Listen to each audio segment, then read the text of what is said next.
Hello दोस्तों, सुनो कहानी चैनल में आप सभी का एक बार फिर से स्वागत है। दोस्तों, आज की कहानी का शीर्षक है मंत्र और इसे लिखा है मुंशी प्रेमचंद जी ने। तो आइए सुनते हैं आज की कहानी। संध्या का समय था। डॉक्टर चड्ढा गोल्फ खेलने के लिए तैयार हो रहे थे। मोटर द्वार के सामने खड़ी थी कि दो कहार एक डोली लिए आते दिखाई दिए। डोली के पीछे एक बूढ़ा लाठी टेकता चला आता था। डोली औषधालय के सामने आकर रुक गई। बूढ़े ने धीरे धीरे आकर द्वार पर पड़ी हुई चिक से झांका। ऐसी साफ सुथरी जमीन पर पैर रखते हुए भय हो रहा था कि कहीं कोई घुड़क न बैठे। डॉक्टर साहब को सामने खड़े देखकर भी उसे कुछ कहने का साहस न हुआ। अचानक डॉक्टर साहब ने चिक के अंदर से गरज कर कहा, कौन है, क्या चाहता है? बूढ़े ने हाथ जोड़कर कहा, हुजूर, बड़ा गरीब आदमी हूँ, मेरा लड़का कई दिन से। डॉक्टर साहब ने सिगार जलाकर कहा, कल सवेरे आओ, कल सवेरे, हम इस वक्त मरीजों को नहीं देखते। बूढ़े ने घुटने टेक कर जमीन पर सिर रख दिया और बोला, दुहाई है सरकार की, लड़का मर जाएगा, हुजूर 4 दिन से आंखें नहीं। डॉक्टर चड्ढा ने कलाई पर नज़र डाली। केवल 10 मिनट का समय और बाकी था। गोल्फ स्टिक खूंटी से उतारते हुए बोले, कल सवेरे आओ, कल सवेरे, यह हमारे खेलने का समय है। बूढ़े ने पगड़ी उतारकर चौखट पर रख दी थी और रोकर बोला, हुजूर, एक निगाह देख ले, बस एक निगाह, लड़का हाथ से चला जाएगा हुजूर।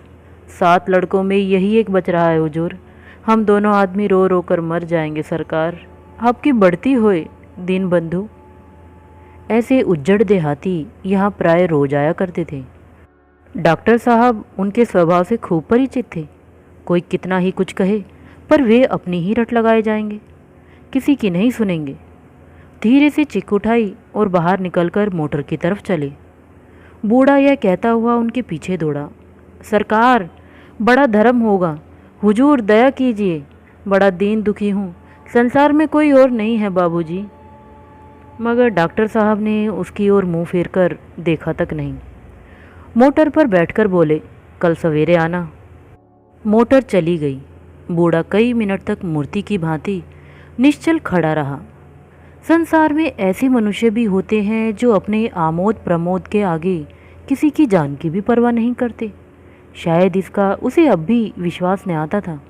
सभ्य संसार इतना निर्मम, इतना कठोर है, इसका ऐसा मर्मभेदी अनुभव अब तक न हुआ था। वह उन पुराने जमानों के जीवों में था जो लगी हुई आग को बुझाने, मुर्दे को कंधा देने, किसी के छप्पर को उठाने और किसी कलह को शांत करने के लिए सदैव तैयार रहते थे। जब तक बूढ़े को मोटर दिखाई दी वह खड़ा रहा, टकटकी लगाए उस ओर ताकता रहा। शायद उसे अब भी डॉक्टर साहब के लौटाने की आशा थी। फिर उसने कहारों से डोली उठाने को कहा। डोली जिधर से आई थी उधर ही चली गई। चारों ओर से निराश होकर वह डॉक्टर चड्ढा के पास आया था। इनकी बड़ी तारीफ सुनी थी। यहाँ से निराश होकर फिर वह किसी दूसरे डॉक्टर के पास न गया। किस्मत ठोक ली। उसी रात उसका हंसता खेलता 7 साल का बालक अपनी बाल लीला समाप्त करके इस संसार से सिधार गया। बूढ़े माँ बाप के जीवन का यही एक आधार था। इसी का मुंह देखकर जीते थे। इस दीपक के बुझते ही जीवन की अंधेरी रात भाएं भाएं करने लगी। बुढ़ापे की विशाल ममता टूटे हुए हृदय से निकलकर अंधकार में आर्त स्वर में रोने लगी। कई साल गुजर गए। डॉक्टर चड्ढा ने खूब यश और धन कमाया, लेकिन इसके साथ ही अपने स्वास्थ्य की रक्षा भी की, जो एक असाधारण बात थी। यह उनके नियमित जीवन का आशीर्वाद था कि 50 साल की अवस्था में उनकी चुस्ती और फुर्ती युवकों को भी लज्जित करती थी।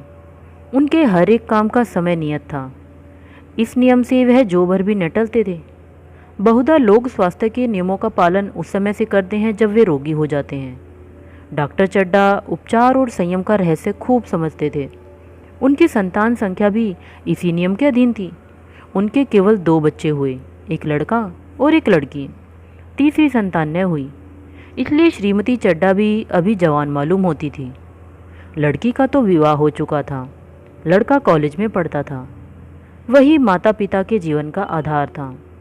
शील और विनय का पुतला, बड़ा ही रसिक, बड़ा ही उदार विद्यालय का गौरव, युवक समाज की शोभा। मुखमंडल से तेज की छटा सी निकलती थी। आज उसकी 20वीं सालगिरह थी। संध्या का समय था।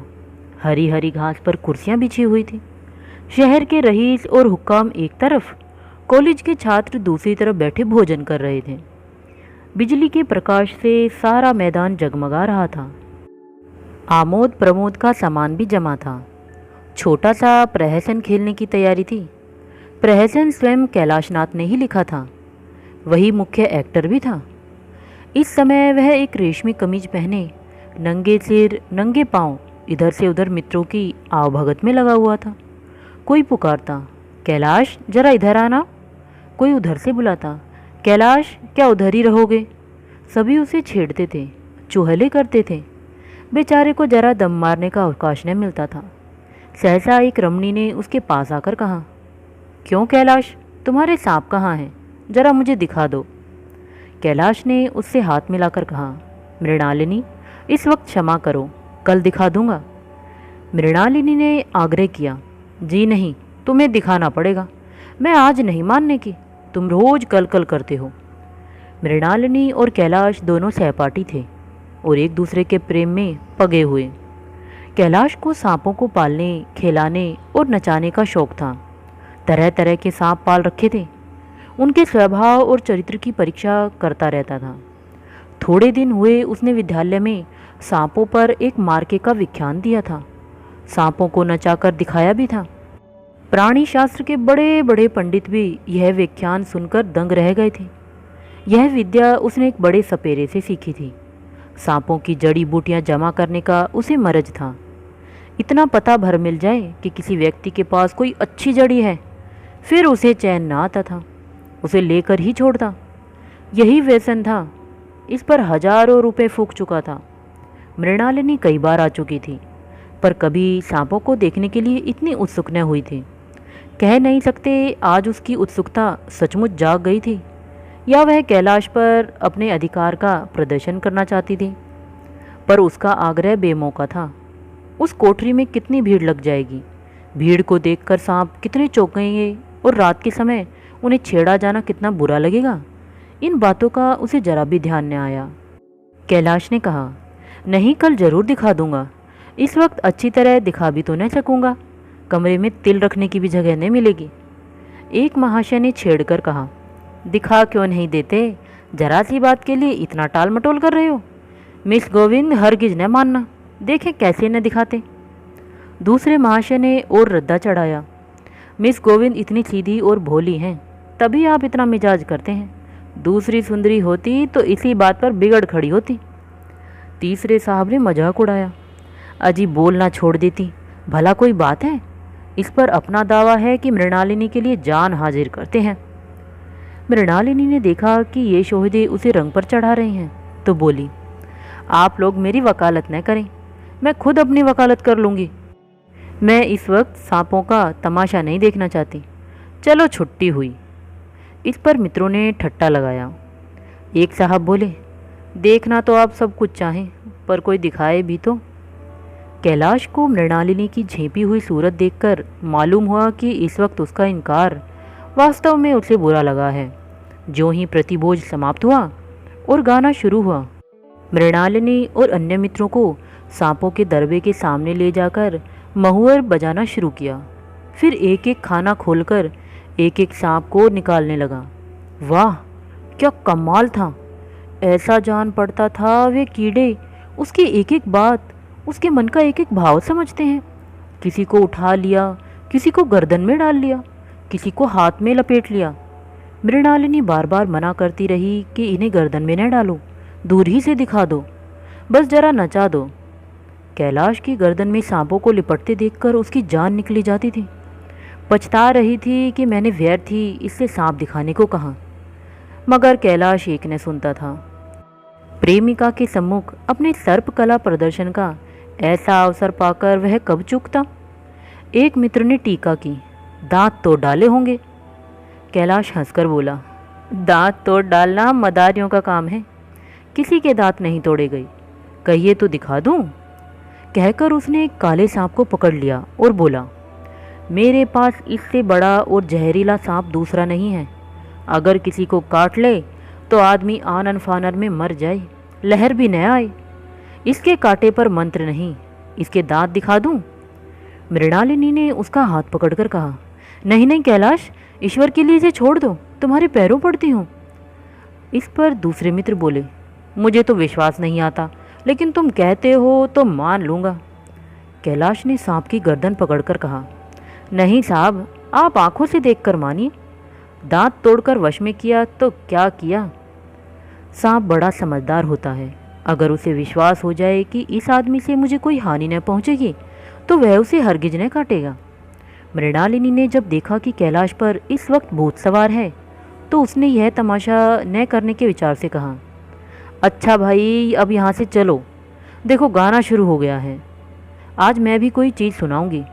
यह कहते हुए उसने कैलाश का कंधा पकड़कर चलने का इशारा किया और कमरे से निकल गई। मगर कैलाश विरोधियों की शंका समाधान करके ही दम लेना चाहता था। उसने सांप की गर्दन पकड़कर जोर से दबाई, इतनी जोर से दबाई कि उसका मुंह लाल हो गया, देह की सारी नसें तन गई। सांप ने अब तक उसके हाथों ऐसा व्यवहार न देखा था। उसकी समझ में न आता था कि यह मुझसे क्या चाहते हैं। उसे शायद भ्रम हुआ कि मुझे मार डालना चाहते हैं, अतएव वह आत्मरक्षा के लिए तैयार हो गया। कैलाश ने उसकी गर्दन खूब दबाकर मुंह खोल दिया और उसके जहरीले दांत दिखाते हुए बोला, जिन सज्जनों को शक हो आकर देख ले। आया विश्वास या अब भी कुछ शक है? मित्रों ने आकर उसके दांत देखे और चकित हो गए। प्रत्यक्ष प्रमाण के सामने संदेह का स्थान कहाँ। मित्रों का शंका निवारण करके कैलाश ने सांप की गर्दन ढीली कर दी और उसे जमीन पर रखना चाहा, पर वह काला गेहूं क्रोध से पागल हो रहा था। गर्दन नरम पड़ते ही उसने सिर उठाकर कैलाश की उंगली में जोर से काटा और वहां से भागा। कैलाश की उंगली से टप टप खून टपकने लगा। उसने जोर से उंगली दबा ली और अपने कमरे की तरफ दौड़ा। वहां मेज की दराज में एक जड़ी रखी हुई थी, जिसे पीस कर लगा देने से घातक विष भी रफू हो जाता था। मित्रों में हलचल पड़ गई। बाहर महफिल में भी खबर हुई। डॉक्टर साहब घबरा कर दौड़े। फौरन उंगली की जड़ कसकर बांधी गई और जड़ी पीसने के लिए दी गई। डॉक्टर साहब जड़ी के कायल न थे। वह उंगली का डसा भाग नश्तर से काट देना चाहते थे, मगर कैलाश को जड़ी पर पूर्ण विश्वास था। मृणालिनी पियानो पर बैठी हुई थी। यह खबर सुनते ही दौड़ी और कैलाश की उंगली से टपकते हुए खून को रुमाल से पोंछने लगी। जड़ी पीसी जाने लगी, पर उसी 1 मिनट में कैलाश की आंखें झपकने लगी। होंठों पर पीलापन दौड़ने लगा, यहाँ तक कि वह खड़ा न रह सका, फर्श पर बैठ गया। सारे मेहमान कमरे में जमा हो गए। कोई कुछ कहता था, कोई कुछ। इतने में जड़ी पीसकर आ गई। मृणालिनी ने उंगली पर लेप किया। 1 मिनट और बीता। कैलाश की आंखें बंद हो गई। वह लेट गया और हाथ से पंखा जलने का इशारा किया। माँ ने दौड़कर उसका सिर गोद में रख लिया और बिजली का टेबल फैन लगा दिया। डॉक्टर साहब ने झुककर पूछा, कैलाश, कैसी तबीयत है? कैलाश ने धीरे से हाथ उठा दिया, पर कुछ बोल न सका। मृणालिनी ने करुण स्वर में कहा, क्या जड़ी कुछ असर न करेगी? डॉक्टर साहब ने सिर पकड़कर कहा, क्या बताऊं, मैं इसकी बातों में आ गया। अब तो नश्तर से भी कुछ फ़ायदा नहीं होगा। आध घंटे तक यही हाल रहा। कैलाश की दशा प्रति क्षण बिगड़ती जाती थी, यहाँ तक कि उसकी आंखें पथरा गई, हाथ पांव ठंडे हो गए, मुख की कांति मलिन पड़ गई, नाड़ी का कहीं पता नहीं। मौत के सारे लक्षण दिखाई देने लगे। घर में कोहराम मच गया। मृणालिनी एक और सिर पीटने लगी, माँ अलग पछाड़े खाने लगी। डॉक्टर चड्ढा को मित्रों ने पकड़ लिया, नहीं तो वह नश्तर अपनी गर्दन पर मार लेते। एक महाशय बोले, कोई मंत्र झाड़ने वाला मिले तो संभव है अब भी जान बच जाए। एक मुसलमान सज्जन ने इसका समर्थन किया, अरे साहब, कब्र में पड़ी हुई लाशें जिंदा हो गई हैं, ऐसे ऐसे बाकमाल पड़े हैं। डॉक्टर चड्ढा बोले, मेरी अकल पर पत्थर पड़ गया था कि इसकी बातों में आ गया। नश्तर लगा देता तो यह नौबत ही क्यों आती। बार बार समझाता रहा कि बेटा सांप न पालो, मगर कौन सुनता था। बुलाइए किसी झाड़ फूंक करने वाले को ही बुलाइए, मेरा सब कुछ ले ले, मैं अपनी सारी जायदाद उसके पैरों में रख दूंगा लंगोटी बांधकर घर से निकल जाऊंगा, मगर मेरा प्यारा कैलाश उठ बैठे। ईश्वर के लिए किसी को बुलाइए। एक महाशय का किसी झाड़ने वाले से परिचय था। वह दौड़कर उसे बुला लाए, मगर कैलाश की सूरत देख उसे मंत्र चलाने की हिम्मत न पड़ी। बोला, अब क्या हो सकता है सरकार, जो कुछ होना था हो चुका। अरे मूर्ख, यह क्यों नहीं कहता कि जो कुछ न होना था हो चुका। जो कुछ होना था वह कहाँ हुआ। माँ बाप ने बेटे का सेहरा कहाँ देखा। मृणालिनी का कामना तरु क्या पल्लव और पुष्प से रंजित हो उठा। मन के वह स्वर्ण स्वप्न जिनसे जीवन आनंद का स्रोत बना हुआ था, क्या पूरे हो गए। जीवन के नृत्य में तारिका मंडित सागर में आमोद की बहार लूटते हुए क्या इनकी नौका जलमग्न नहीं हो गई। जो न होना था वह हो गया। वही हरा भरा मैदान था, वही सुनहरी चांदनी एक निशब्द संगीत की भांति प्रकृति पर छाई हुई थी। वही मित्र समाज था, वही मनोरंजन के समान थे, मगर जहाँ हास्य की ध्वनि थी वहाँ करुण क्रंदन और अश्रु प्रवाह था। शहर से कई मील दूर एक छोटे से घर में एक बूढ़ा और बुढ़िया अंगीठी के सामने बैठे जाड़े की रात काट रहे थे। बूढ़ा नारियल पीता था और बीच बीच में खांसता था। बुढ़िया दोनों घुटनियों में सिर डाले आग की ओर ताक रही थी। एक मिट्टी के तेल की कुप्पी ताक पर जल रही थी। घर में न चारपाई थी न बिछोना। एक किनारे थोड़ी सी पुआल पड़ी थी। इस कोठरी में एक चूल्हा था। बुढ़िया दिन भर उपले और सूखी लकड़ियां बटोरती थी। बूढ़ा रस्सी बटकर बाजार में बेच आता था। यही उनकी जीविका थी। उन्हें न किसी ने रोते देखा न हंसते। उनका सारा समय जीवित रहने में कट जाता था। मौत द्वार पर खड़ी थी। रोने या हंसने की कहाँ फुर्सत। बुढ़िया ने कहा, कल के लिए सन तो है नहीं, क्या काम करोगे। जाकर झगड़ू साह से 10 शेर सन उधार लाऊंगा। उसके पहले के पैसे तो दिए ही नहीं, और उधार कैसे देगा। न देगा न सही, घास तो कहीं नहीं गई है। दोपहर तक क्या 2 आने की भी न काटूंगा। इतने में एक आदमी ने द्वार पर आवाज़ दी, भगत भगत, क्या सो गए, जरा किवाड़ खोलो। भगत ने उठकर किवाड़ खोल दिए। एक आदमी ने अंदर आकर कहा, कुछ सुना, डॉक्टर चड्डा बाबू के लड़के को सांप ने काट लिया। भगत ने चौंक कर कहा, चड्डा बाबू के लड़के को? वही चड्डा बाबू है ना जो छावनी में बंगले में रहते हैं। हाँ हाँ वही, शहर में हल्ला मचा हुआ है। जाते हो तो जाओ, आदमी बन जाओगे। बूढ़े ने कठोर भाव से सिर हिलाकर कहा, मैं नहीं जाता, मेरी बला जाए। वही चड्डा है, खूब जानता हूँ। भैया को लेकर उन्हीं के पास गया था। खेलने जा रहे थे, पैरों पर गिर पड़ा कि एक नज़र देख लीजिए, मगर सीधे मुंह से बात तक न की। भगवान बैठे सुन रहे थे। अब जान पड़ेगा कि बेटे का गम कैसा होता है। कई लड़के हैं? नहीं जी, यही तो एक लड़का था। सुना है सबने जवाब दे दिया है। भगवान बड़ा कारसाज है। उस वक़्त मेरी आंखों से आंसू निकल पड़े थे, पर उन्हें तनिक भी दया न आई थी। मैं तो उनके द्वार पर होता तो भी न बात पूछता। तो न जाओगे? हमने जो सुना था सो कह दिया। अच्छा किया, अच्छा किया। कलेजा ठंडा हो गया, आंखें ठंडी हो गई, लड़का भी ठंडा हो गया होगा। तुम जाओ, आज चैन की नींद सोऊंगा।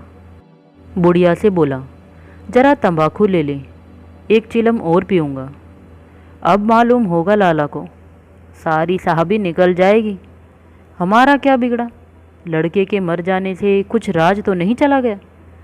जहाँ 6 बच्चे गए थे वहाँ एक और चला गया। तुम्हारा तो राज सोना हो जाएगा। उसी के वास्ते सबका गला दबा दबा कर जोड़ा था ना। अब क्या करोगे? एक बार देखने जाऊंगा, पर कुछ दिन बाद मिजाज का हाल पूछूंगा। आदमी चला गया। भगत ने किवाड़ बंद कर लिए। तब चिलम पर तंबाकू रखकर पीने लगा। बुढ़िया ने कहा, इतनी रात गए जाड़े पाले में कौन जाएगा? अरे दोपहर ही होता तो भी मैं ना जाता। सवारी दरवाजे पर लेने आती तो भी न जाता। भूल नहीं गया हूँ, पन्ना की सूरत आज भी आंखों में फिर रही है। इस निर्दयी ने उसे एक नज़र तक नहीं देखा। क्या मैं नहीं जानता था कि वह नहीं बचेगा? खूब जानता था। चड्ढा भगवान नहीं थे कि उसके एक निगाह देख लेने से अमृत बरस जाता। नहीं, खाली मन की दौड़ थी, जरा तसल्ली हो जाती, बस इसलिए उनके पास गया था। अब किसी दिन जाऊंगा और कहूँगा, क्यों साहब, कहिए क्या रंग है? दुनिया बुरा कहेगी, कहे, कोई परवाह नहीं। छोटे आदमियों में तो सब ऐब होते हैं, बड़ों में कोई ऐब नहीं होता, देवता होते हैं। भगत के लिए यह जीवन में पहला अवसर था कि ऐसा समाचार पाकर वह बैठा रह गया हो। 80 वर्ष के जीवन में ऐसा कभी नहीं हुआ था कि सांप की खबर पाकर वह दौड़ न गया हो। माघ पूस की अंधेरी रात, चैत बैसाख की धूप और लू, सावन भादों की चढ़ी हुई नदी और नाले, किसी की उसने कभी परवाह नहीं की। वह तुरंत घर से निकल पड़ता था, निस्वार्थ निष्काम। लेन देन का विचार कभी दिल में आया नहीं। यह ऐसा काम ही न था। जान का मूल्य कौन दे सकता है?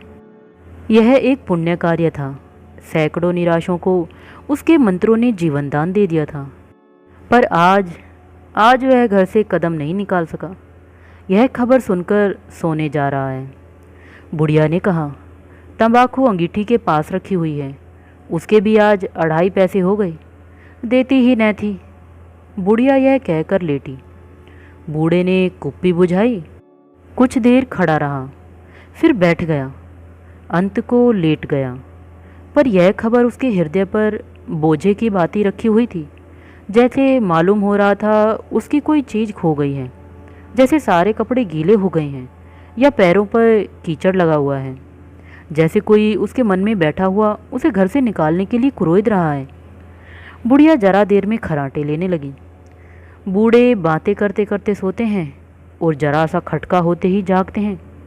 तब भगत उठा, अपनी लकड़ी उठा ली और धीरे से किवाड़ खोले। बुढ़िया ने पूछा, कहाँ जाते हो? कहीं नहीं, देखता था कि कितनी रात है।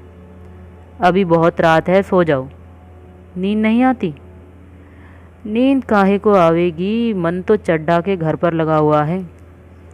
चड्ढा ने मेरे साथ कौन सी नेकी कर दी है जो वहाँ जाऊँ? वह आकर पैरों पर पड़े तो भी न जाऊँ। उठे तो तुम इसी इरादे से हो।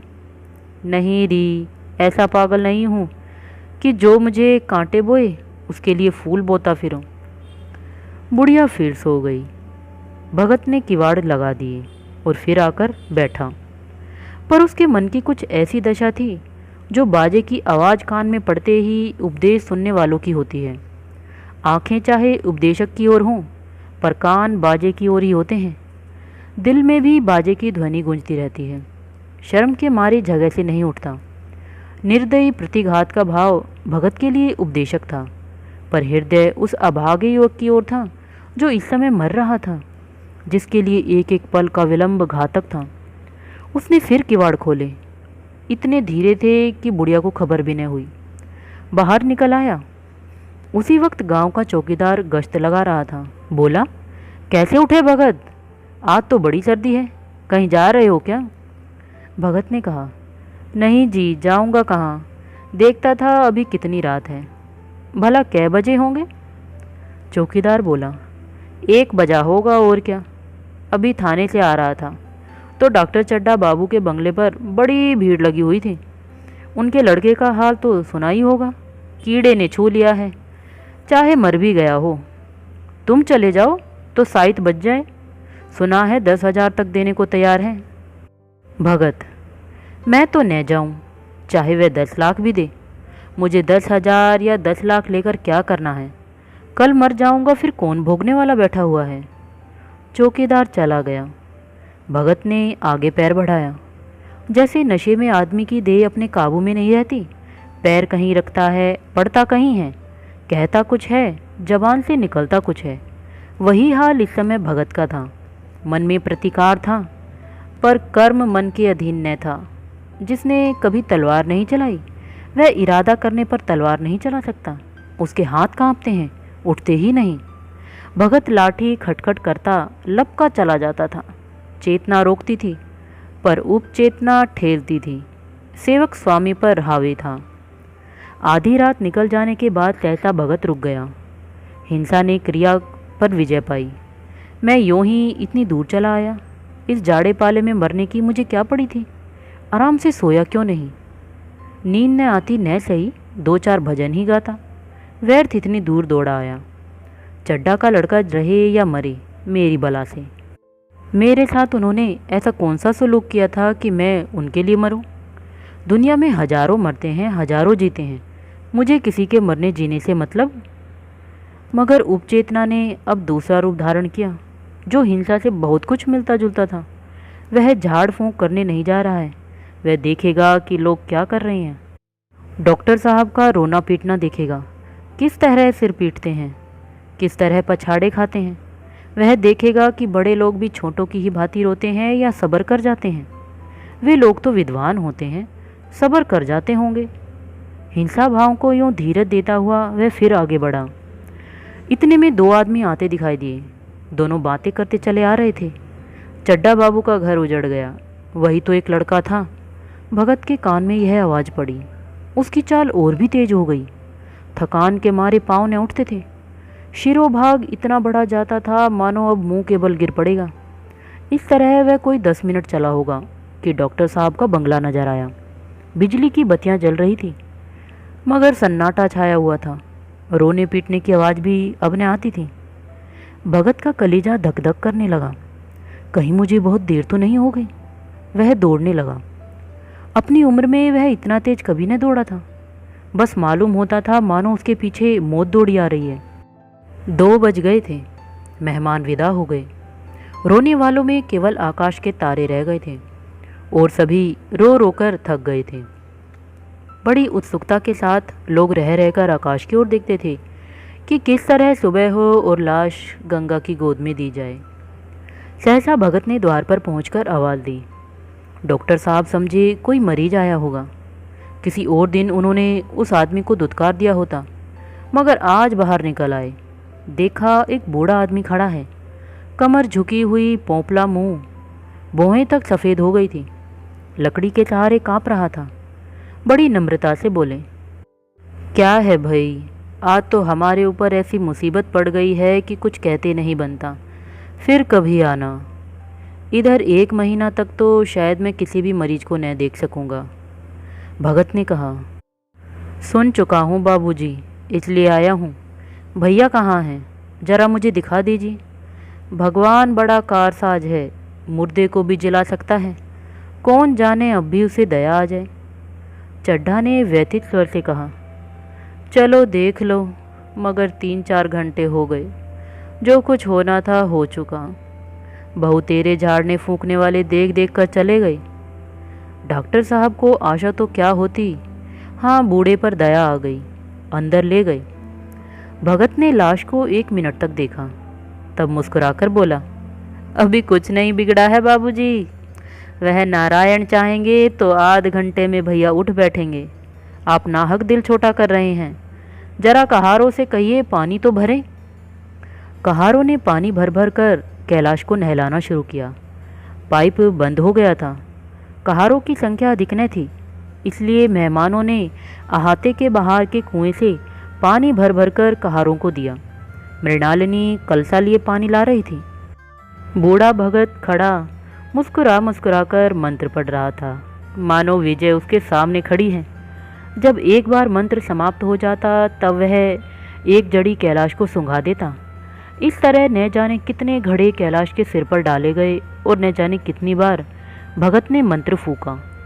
आखिर जब उषा ने अपनी लाल लाल आंखें खोली तो कैलाश की भी लाल लाल आंखें खुल गई। एक क्षण में उसने अंगड़ाई ली और पानी पीने को मांगा। डॉक्टर चड्ढा ने दौड़कर नारायणी को गले लगाया। नारायणी दौड़कर भगत के पैरों पर गिर पड़ी और मृणाली कैलाश के सामने आंखों में आंसू भरकर पूछने लगी, अब कैसी तबीयत है? एक क्षण में चारों तरफ खबर फैल गई। मित्रगण मुबारकबाद देने आने लगे। डॉक्टर साहब बड़े श्रद्धा भाव से हर एक के सामने भगत का यश गाते फिरते थे। सभी लोग भगत के दर्शनों के लिए उत्सुक हो उठे, मगर अंदर जाकर देखा तो भगत का कहीं पता न था। नौकरों ने कहा, अभी तो यहीं बैठे चिलम पी रहे थे, हम लोग तंबाकू देने लगे तो नहीं ली, अपने पास से तंबाकू निकाल कर भरी। यहाँ तो भगत के चारों ओर तलाश होने लगी और भगत लपका हुआ घर चला जा रहा था कि बुढ़िया उठने से पहले पहुँच जाऊँ। जब मेहमान चले गए तो डॉक्टर साहब ने नारायणी से कहा, बुढ़ा न जाने कहाँ चला गया, एक चिलम तंबाकू का भी रवादार न हुआ। नारायणी, मैंने तो सोचा था उसे कोई बड़ी रकम दूंगी। चड्ढा, रात को तो मैंने नहीं पहचाना, पर जरा साफ हो जाने पर पहचान गया। एक बार यह एक मरीज को लेकर आया था। मुझे अब याद आता है कि मैं खेलने जा रहा था और मरीज को देखने से इनकार कर दिया था। आज उस दिन की बात याद करके मुझे जितनी गलानी हो रही है उसे प्रकट नहीं कर सकता। मैं उसे अब खोज निकालूंगा और उसके पैरों पर गिरकर अपना अपराध क्षमा कराऊंगा। वह कुछ लेगा नहीं, यह जानता हूँ। उसका जन्म यश की वर्षा करने के लिए हुआ है। उसकी सज्जनता ने मुझे ऐसा आदर्श दिखा दिया है जो अब से जीवन पर्यंत मेरे सामने रहेगा। तो दोस्तों, इसी के साथ ये कहानी यहीं समाप्त होती है। आपको कैसी लगी मुझे कमेंट करके ज़रूर बताना। तो चलिए फिर मिलते हैं नेक्स्ट वीडियो में, तब तक के लिए गुड बाय।